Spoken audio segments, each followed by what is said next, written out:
Dimona का क्या हाल किया ईरान ने, वो दुनिया ने देख लिया, मैंने दिखा दिया। अब आइए उसके आगे की बात करते हैं। ईरान ने डिमोना के हमले के ठीक बाद इजराइल का एक शहर है अराद, ARAD, अराद, वहां पर अपनी बैलिस्टिक मिसाइल दागी, जो मिनट से पहले, पलक झपकने से पहले धड़ाम धुड़ूम धड़िश करके अराद के इलाके में गिरी। तबाही क्या मची, कुछ फोटो पहले आप देखिए, और मैं जरा फुल स्क्रीन करके दिखा रहा हूं आपको, ताकि आप तबाही के मंजर को सुकून से देखें। ये इजराइल है हजरात, ये गाजा नहीं है। ये बात अलग है कि ईरान गाजा का बदला इजराइल से ले रहा है। इजराइल का टॉप सिक्योर्ड शहर अराद, जहां आज तक मिसाइल नहीं पहुंच रही थी, वहां पलक झपकने से पहले ईरान की मिसाइल पहुंच गई। और अराद के शहर में जब ये मिसाइल गिरी तो आप इन बिल्डिंगों की हालत देख सकते हैं, और आपको हैरत होगी कि ईरान की सिर्फ एक मिसाइल अराद में गिरी थी। अल्लाह अकबर, अल्लाह अकबर। एक मिसाइल फादरलैंड के लिए काफी है अंधभक्तों। इसीलिए कहते हैं किसी को बाप बनाओ तो देखकर बनाओ। ईरान को बाप बनाते तो आज तुम्हारे चेहरे पर मुस्कान होती। पूरी दुनिया ईरान के पावर का लोहा मान रही है।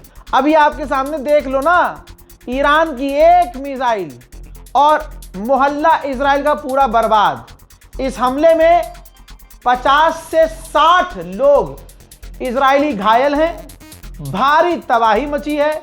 और आपको आगे की बात बताऊं, ईरान की एक बैलिस्टिक मिसाइल को रोकने के लिए इजराइल के डिफेंस सिस्टम पूरी तरह से फेल हो गए और मिसाइलें जाकर धपाधप गिरी हैं, जिससे तबाही खौफनाक मची है। आइए अब तबाही के कुछ ऐसे मंजर जो आपके लिए जरूरी हैं।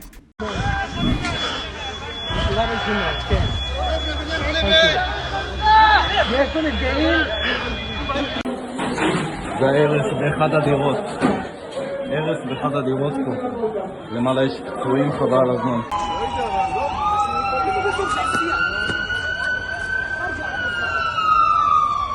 פגיעה ישירה בערד, פגיעה ישירה בערד, פגיעה ישירה בערד.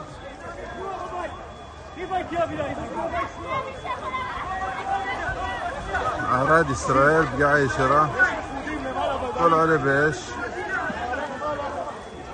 לאמבולנסים, בוא, אתה רוצה לתת לי את הילד? לעזור לך איתו? תן לי. שתעשה במכנסיים. בואו נתרחק מפה. חברים להתרחק, חברים להתרחק. अल्लाह अकबर, अल्लाह अकबर। इसीलिए कहते हैं सुपर पावर अल्लाह के सिवा कोई नहीं है।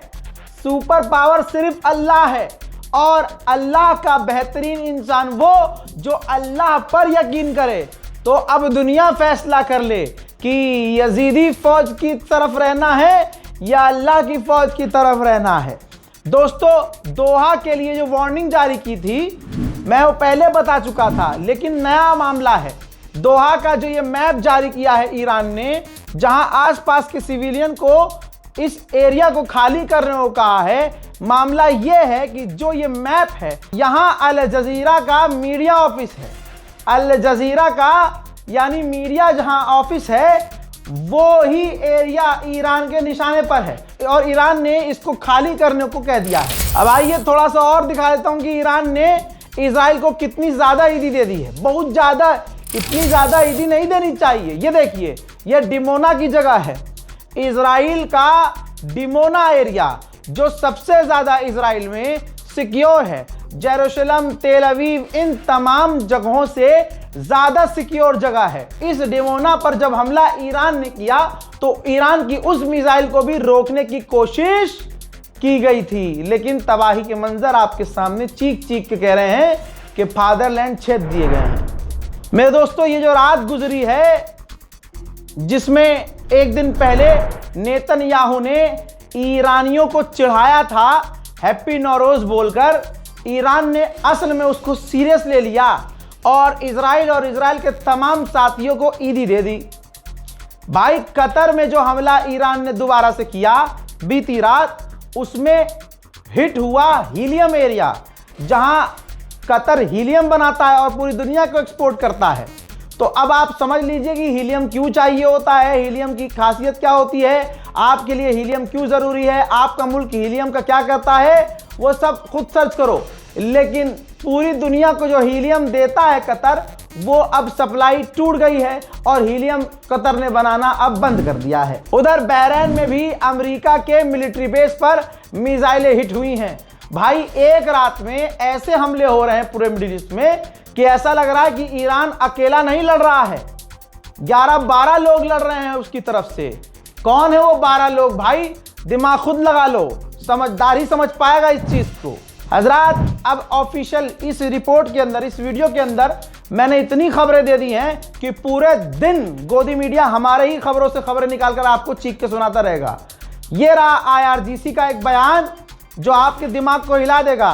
IRGC के ईरानियन ऑफिशियल ने कहा है कि हम सुपर पावर बन चुके हैं, अब हमें और किसी चीज की जरूरत नहीं है, अब हमें परमाणु बम की तरफ आगे बढ़ना चाहिए। रूस के विदेश मंत्री सर्गेई लावरोव ने कहा है कि अमेरिका इजराइल ने ईरान के जो न्यूक्लियर साइट पर खुद सबसे पहले जो हमला करके तबाही मचाई, इससे दुनिया खतरे में पड़ गई, ये इलाका खतरे में पड़ चुका है। अमेरिका इजराइल को तुरंत हमले बंद करने होंगे। उधर मेरे दोस्त, उधर ईरान ने फिर से कहा है कि हमने हॉर्मुज स्ट्रेट बंद नहीं किया है, बस हमने उन लोगों को रोका है जो हमारे दुश्मन का साथ दे रहे हैं। ब्रिटेन के सबसे बड़े अखबार ने लिख दिया है कि ब्रिटेन अपनी नेवी ईरान के खिलाफ नहीं भेजेगा, क्योंकि ब्रिटेन को दिख रहा है कि सिचुएशन काफी खराब है और अगर ब्रिटेन जंग में कूदा तो ब्रिटेन की नेवी भी बर्बाद हो जाएगी। ईरान ने कहा था, गैंग्स ऑफ वसेपुर का डायलॉग याद होगा, इतना बम मारेंगे, इतना बम मारेंगे कि पूरा इलाका धुआं धुआं हो जाएगा। चाचा ने तो कहा था धुआं धुआं हो जाएगा, असल में धुआं धुआं कहते किसे हैं, ईरान ने याद दिला दिया। 39 gas field, energy facility, oil site, 39, ठीक है, 39 जगह पूरे गल्फ देशों में हिट हुई है, जिसकी वजह से पूरी दुनिया में बिजली, पानी, ईंधन, डीजल, पेट्रोल सब महंगा होने वाला है। अब जैसे ही अल जजीरा के ऑफिस को खाली करने को ईरान ने कहा, अब अल जजीरा ईरान के खिलाफ ऐसा कुछ चला ही नहीं रहा है। अब ईरान के अंदर पता नहीं क्या हुआ, ईरान ने डिनाई कर दिया कि कोई बात नहीं है, हमने फिलहाल अल जजीरा के दफ्तर को खाली करने से मना किया हुआ है, हमने अल जजीरा को खाली करने को नहीं कहा। लेकिन दूसरे इलाके पर ईरान कंफर्म है कि वहां तो मारेंगे। दुनिया का सबसे बड़ा अखबार है रॉयटर्स, जरा देखिए उसने फ्रंट पर क्या छाप दिया है कि सिर्फ 3 हफ्तों के अंदर जंग इतनी बढ़ चुकी है, डोनाल्ड ट्रंप के हाथों से निकल चुकी है। फॉरेन पॉलिसी अमेरिकी मैगजीन ने छापा है कि एक वजह है जिस वजह से आज तक किसी अमेरिकी राष्ट्रपति ने ईरान पर हमला नहीं किया था, वो वजह आज दुनिया को दिख रही है कि बाबा बिना परमाणु वाला देश कैसे परमाणु वालों की बजा सकता है। IRGC ने कहा है कि अभी तक तो हम सिर्फ डिफेंस मोड में थे, रोक रहे थे, लेकिन हमने कुछ दिनों में यह पता लगा लिया है कि हमारे दुश्मन की कमजोरी क्या है, तो अब हम ऑफेंसिव मोड में हैं।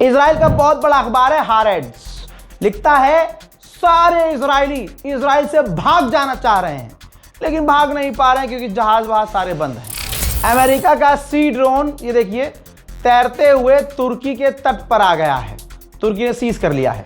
उधर अमेरिका ने दिली तसल्ली और लोगों का भरोसा जीतने और बनाए रखने के लिए वीडियो जारी किया है और कहा है, जिसमें आप देख सकते हैं कि ईरान की नेवी और ईरान के बोट को उड़ाता हुआ देखा जा सकता है। मेरे दोस्तों, ये तमाम चीजें एक तरफ और जो ईरान मजे ले रहा है वो एक तरफ। ईरान तो पहले ही कह चुका है हम शहादत की राह में हैं, हम अपनी शहादत देख रहे हैं और हम इनकलाब फिर से लेके आ रहे हैं। तुम हमें मारते रहो, हम शहादत देने को कुर्बान हैं, हम शहादत देने को तैयार हैं, लेकिन हम मरेंगे तुम्हें साथ लेके डूबेंगे।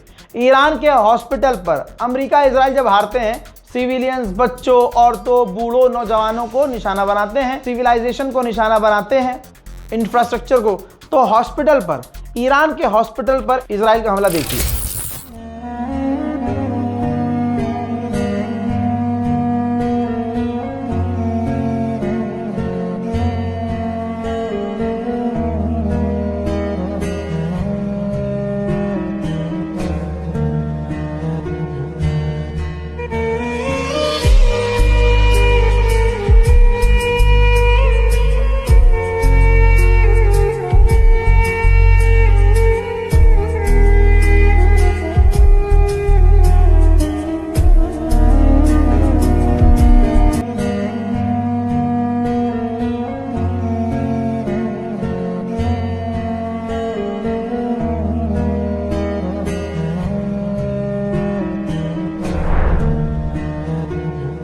इन तमाम चीजों के बीच अमेरिका इजराइल का प्लान तैयार है कि ईरान लड़ के भिड़ के स्ट्रेट ऑफ हॉर्मुज उससे ले लिया जाए। मेरे दोस्तों, ईरान बहुत बढ़िया खेल रहा है, इसके गवाह हम खुद हैं। हम ही ईरान के सोर्स से बताते हैं कि ईरान ने डियागो गार्सिया पर हमला किया, 2397 किलोमीटर की दूरी की मिसाइल दाग दी। फिर हम ही सामने आके कहते हैं कि नहीं नहीं, ईरान ने नहीं किया, क्योंकि ईरान पीछे से पलट जाता है। क्योंकि ईरान ये कहता आया है कि हम तो सिर्फ 2000 किलोमीटर तक मार कर सकते हैं, हमारी रेंज ही ज़्यादा नहीं है। लेकिन दुनिया को डरा दिया 3000, 3500 किलोमीटर दाग कर। अब दुनिया इस पर बात कर रही थी, ईरान पलट गया। नहीं, हमने थोड़ी न दागी। अरे वो तो जाफर जिन थे, घूमते घूमते जा रहे थे। हमारे चैनल है इजराइल का, चैनल 14, उसने बताया है कि जैसे ही डिमोना पर ईरान ने हमला किया तो इतना भी समय इजरायली ऑफिशियल को नहीं मिला। तमाम इजरायली ऑफिशियल फौरन फोन पर ही मीटिंग शुरू कर चुके हैं। इस रिपोर्ट को शेयर कीजिए, दुआओं में याद रखिए, चैनल को सब्सक्राइब कर लीजिए। जय हिंद।